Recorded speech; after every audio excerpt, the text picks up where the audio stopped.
I really do want to emphasize that while on the surface the title is clickbaity, I mean every word of it.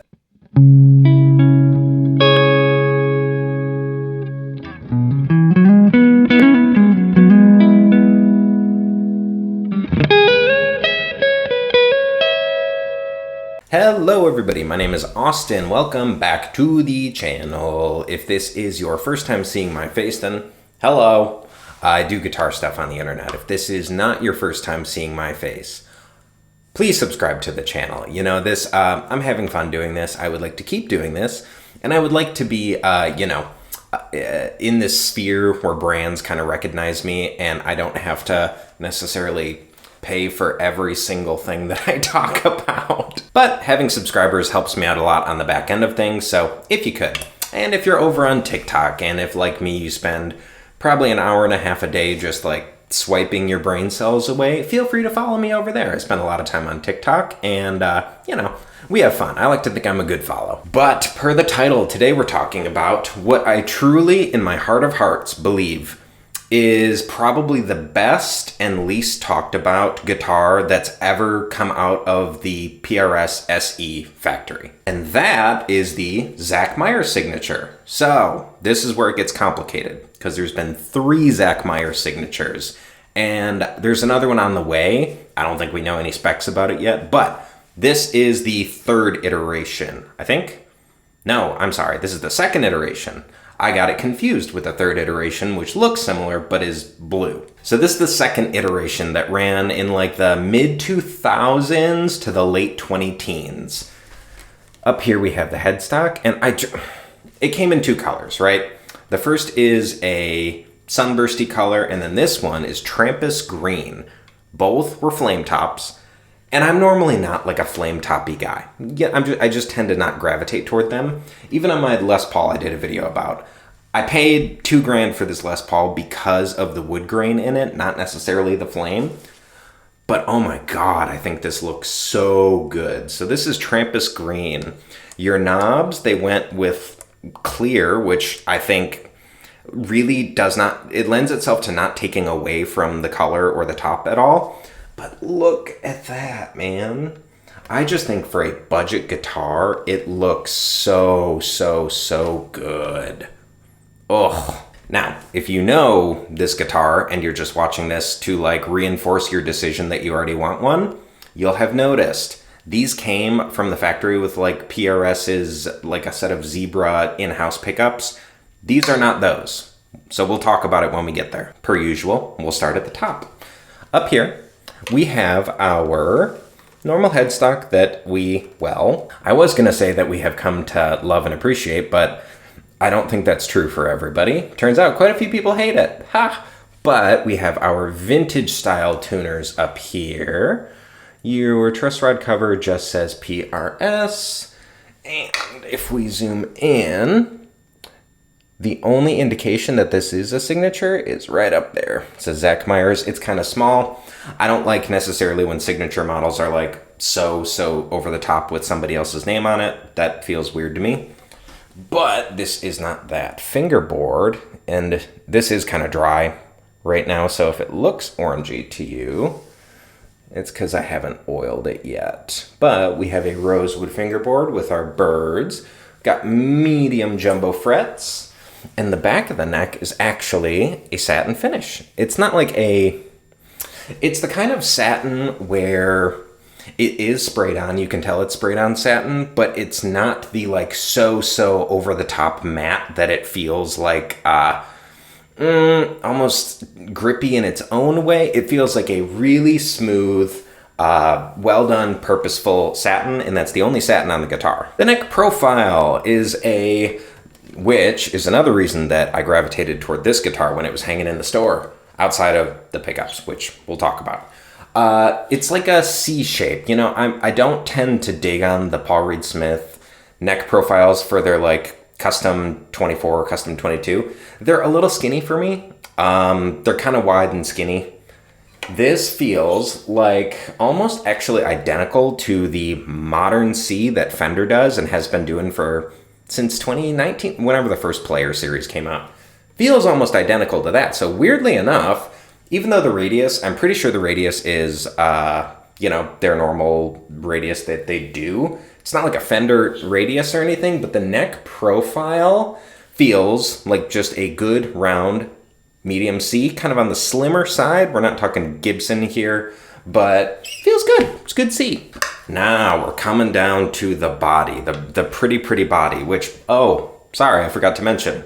This is a semi-hollow guitar, in case you guys couldn't put that together. But for these pickups are actually, that's why I take the sounds that you're hearing with a grain of salt, because these are Seymour Duncan Antiquity pickups, which I went, ooh, that is interesting. So whoever owned this guitar before me really put time and energy into it. You can tell that he must have had the guitar plecked, I'm guessing, because the frets are perfect. But the frets are perfect. The pickups, I had to do some Googling. So the Antiquity pickups by Seymour Duncan are different than the 59 pickups are. And they're different in that a lot of the 59 style humbucking pickups that you find from, most pickup companies, they will have modernized a teeny tiny bit. The Antiquity pickups are supposed to be as true to old school low output PAF humbuckers as Seymour Duncan makes. And I love them. They are so good. And I tend to gravitate towards lower output humbuckers anyway. But I mean, dude, it was one of those things where I was walking through my local store, Motor City Guitar, shout out to my boy Mark, and it just stood out after I picked it up off the wall because of just how open and clear. I think clarity is really where this stood out, playing it next to your normal guitar store stuff, your Mexican Fenders, your lower end Gibbos, that kind of a thing. Just these pickups are so clear, and they're perfect for what I tend to do, which I play heavy on the clean side. Cleans are really important to me. I spend a lot of time in there. Or a little pushed. I tried to include some kind of like brown sound in the sounds that you're about to hear, which we'll do after this, and just see how they stack up with like a lot of gain on it. And they do that okay too. So they feel like a very well-rounded set of pickups. Mwah, I love it. But back to the stock guitar. This single cut shape we've all come to know and love. There's no push pulls or anything on there. You get two humbuckers. It's a single cut. It's a semi-hollow in kind of a creative way that I think looks cool. And on the back here, you can see where this is not like bro, this guitar, you can find these on Reverb right now for like $500. So I am rambling so bad. Okay, so let's take a listen to different sound samples that I've done, and then we'll meet up and I'll kind of like debrief with this thing.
So, the Zach Myers signature Paul Reed Smith SE. PRS SE Zach Myers. Boy, I really, really, really do think that when you're talking about SE guitars, they've gotten so much attention lately because they're really leaning into that line because people really like them. They really figured their quality control out. And it didn't hurt when John Mayer came over and the Silver Sky became like a bestseller overnight. So, a lot of people are paying attention. And the DGT too, which I have one of those. Weirdly enough, the DGT and this guitar feel different enough to where I kind of put them in different places in my noggin.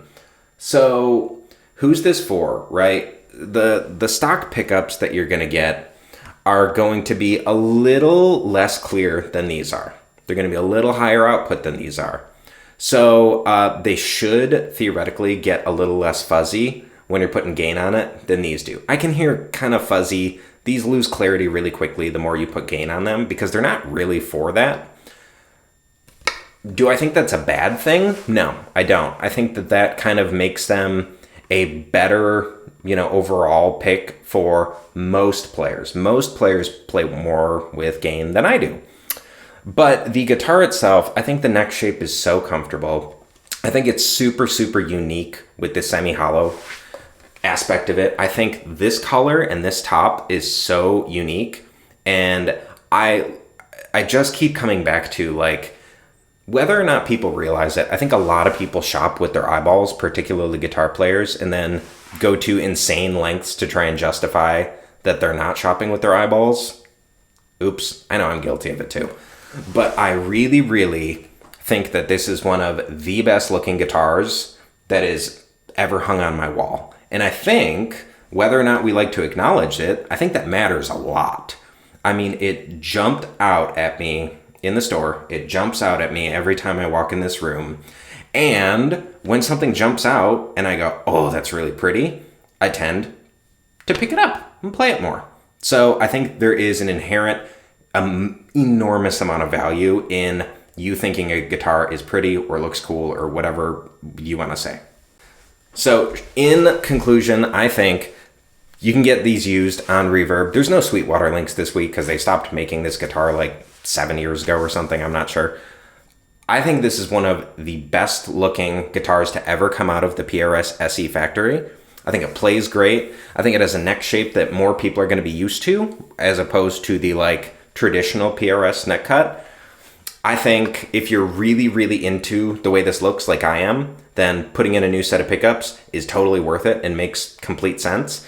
And I don't get why I don't see these more often because it's so beautiful. It plays great. It looks so cool. And dude, swapping over the hardware, it sounds amazing. It even sounds great like with the stock pickups. So those are my thoughts for the week, everybody.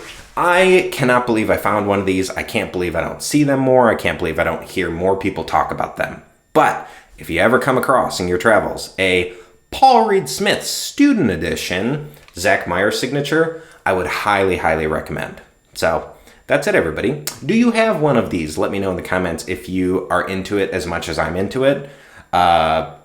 If you hate it, let me know too. That's good for my analytics as well. But until next time, everybody, take care, and I'll see you guys later.